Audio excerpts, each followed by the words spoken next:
Hello, friends. I believe you're all doing well and you're having a wonderful day. Yeah, most of you would have been stressed, myself the same. But I believe as we read this book, it will serve as a stress reliever to us all. Today, we'll be reading the book written by Dr. Oksupak, which is Navigating the Heart Who is Dragging You. Dr. Oksupak recognized that knowledge and skill-based education could not bring true change and development to young people. For the past 20 years, he administered Christianity-based mind education to youth all around the world when no one else considered character development necessary. He has dreamed for the youth to go to sleep with happiness and wake up with hope, because many youth go to sleep in pain and wake up in despair. He wants his dream for them to come true through mind education. And in this book, we have 10 chapters. Today, we will deal with the first chapter, which consists of 7 stories. We might tackle 3 of the stories in the first chapter, and the first chapter is Heart. Like a river, there is a way the heart flows.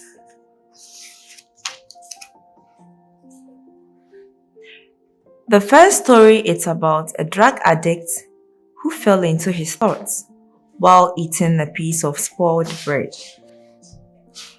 There is a man named Julio who lived in New York City. He migrated to the United States at a young age with his family from South America. In America, where there is an abundance of material things, drugs are also very common. Even though the government had tirelessly tried to rid this nation of drugs, they have been unable to do so. As a result, it is very easy for students to get drugs. From his youth, Julio had been doing drugs for almost 20 years. If you have done as much drugs as he had done, you are surely a drug addict. Julio needed drugs, but he couldn't hold a job, so he would beg and steal to get money to buy more drugs. As long as he was high, he did not feel cold, hot, or even hungry. When Julio was high, his heart felt very comfortable. Because he simply could not quit the drugs, he became homeless at a young age and ended up living and sleeping on park benches. One day, as the drugs wore off, Julio became very hungry. So hungry that he started to search through the garbage for food. There were pieces of bread from discarded hamburgers that were half eaten by children and thrown away in the park garbage. When Julio searched through the garbage, he found a piece of bread that someone had thrown away. Julio devoured it. After eating for a while, he noticed a strange taste. The taste came from one of the pieces of bread that had been spoiled. At first, he had been eating it mindlessly because he was so hungry.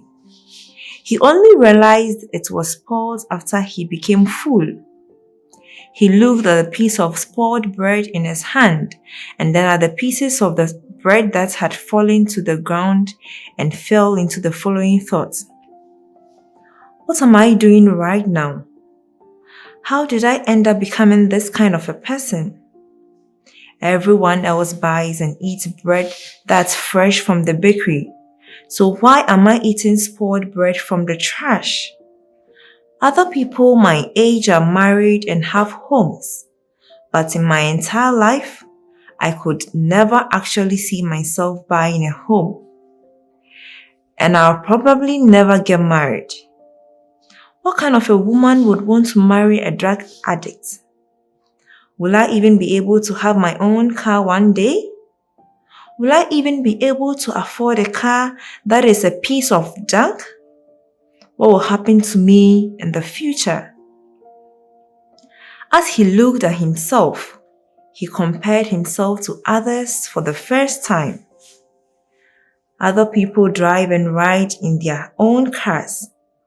Other people get married and come to the park for a walk with their beautiful wives and children.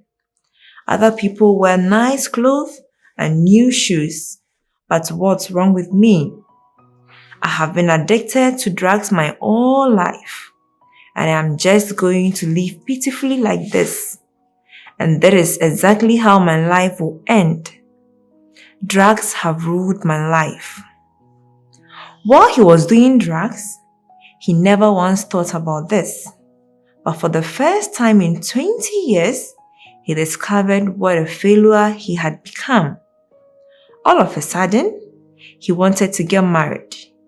He wanted to live in a comfortable home, take his family to the park and play, and go to the bakery to buy and eat the bread that he wanted.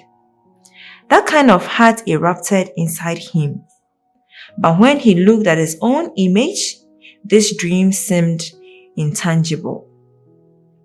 It started to seem that if he continued to live the way he was living, he would end up diseased, suffering alone on the park bench, and finally, death. At that instant, he felt fearful of death in his heart. Nevertheless, Julio continued to do drugs and was caught by the police and sent to a drug rehabilitation center. In drug rehabilitation centers, you are not allowed to go outside for a period of time, and during that time, they train you to quit drugs. From the first day, the counselor spoke to the addicts who were mandated to be there, saying, "Everyone, you want to quit drugs, don't you? I know you very well. Through your fault, you can never quit drugs. If you really want to quit drugs, then from this moment on, listen carefully to what I say. I have worked as a drug rehab counselor for a long time. I know how you can quit drugs."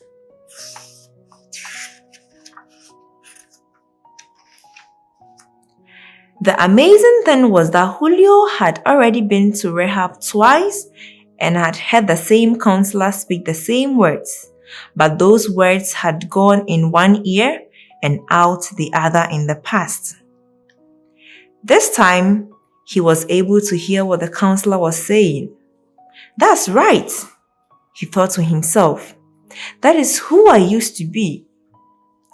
As Julio listened word for word to what the counselor said, he took a look around him. Everyone in the room was a drug addict, but no one was concentrating on what the counselor was saying. They were people who had their heads down sleeping, people who were messing around with the one sitting next to them, and people dozing off, thinking about other things. Julio had been like that before, but when he clearly discovered that he would only die from drugs in the very end, his heart began to change. Finally, he was able to actually hear what the counselor was saying. As people live, when they think that they are right, when they think that they are good, when they think that they are great, and when they think that they are smart, they are unable to listen to anything other people say. No matter what anyone says, that person will only select and listen to whatever fits his or her own heart. On the other hand, if you are a failure in life, you are the person who has done wrong. And if you can acknowledge you are that person who is wrong, then you can actually hear the words other people is telling you. And just like that, Julio was able to say, so that's why I wasn't able to quit drugs. He was then able to concentrate on what the counselor was saying. For 20 years, I have lived being held inside of drugs. But now, if I continue to listen like this, then I can quit drugs. As he had such thoughts, he was able to gain strength in his heart, and just about the time when he was ready to finish his time in rehab, he was able to completely quit drugs. Now he comes to our church in Manhattan, and his life has changed. Julio's life of wearing raggedy sneakers and sleeping on a park bench is finally over. After thinking about his future and how he could inevitably end up dying pitifully, Julio's life of wearing raggedy sneakers and sleeping on park bench is finally over. After thinking about his future and how he would inevitably end by dying pitifully, he began to crumble within. It was because of this new position that the words of other people were able to enter his heart. There are many people who try to quit playing video games, smoking, or drinking. They become determined and use all their strength to do this. While some people do accomplish this and change, most people fail along the way. This is because people do not clearly know what the world of the heart is. Change in life does not happen through determination and effort. It is the heart that must first be changed. This is the first story, and now let's move on to the second story in the first chapter. At this restaurant, I really feel like I am eating at home. There is a college student dance team called the Righteous Stars. Last year, they received the grand prize in the two largest national dance competitions in Korea, the Handok dance competition and then the Cheonan dance competition. They have also received prizes at other various street festivals. At the Cheonan Dance Festival, the MC said, "We have looked into the reason why the Righteous Stars are good at dancing, and we came to this conclusion. The other team just dance, but the Righteous Stars dance joyfully. No matter how hard a person works, nothing can be compared with working joyfully. When we do things joyfully, the results are so much greater. Even when we think about quitting drugs, quitting with a hopeful, joyful heart versus quitting with our effort and labor are vastly different. Even in a shoe shop, you cannot compare just selling shoes and selling shoes with a joyful heart. If you come to know the world of the heart, it is more than, oh, I should study hard, I should work hard. Now you are able to do everything joyfully and have fun. There is a married couple I know that runs a restaurant in America, and they do it with such joy in their hearts. Their children are all married, and so it is just the two of them that live together. As they see the people of the neighborhood happily eating, they are satisfied. They don't have the ambition to make lots of money. When customers come, they talk with them, and when they see that the food is not enough, they give them larger portions. When the customers come to this restaurant, the heart of joy is transferred. People say to themselves, when I eat at this restaurant, it really feels like I am eating at my own home. Everyone who comes to this restaurant has the same sentiments, so there are frequent customers, and the restaurant is doing quite well. With such a restaurant in existence, who wouldn't go there often? A person who works with making money as their primary goal will have the heart to decrease the cost of the ingredients more and more in order to gain more profits. After a while, the food portion decreases and the ingredients become less fresh. When the customers discover this, they no longer go to that restaurant. No matter what it may be, if you do anything for your own selfish gain, that is the outcome. Even regarding your own personal studies, if you study for your own personal gain, competition becomes fierce and relationship becomes difficult and superficial.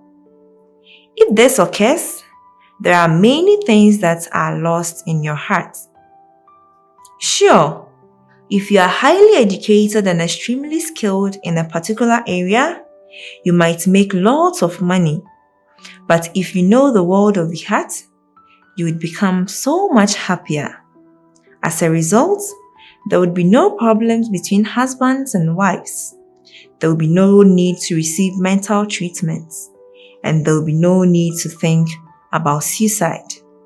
Today, we will end our reading here, and as we went through the reading, I believe it's really served as a stress reliever.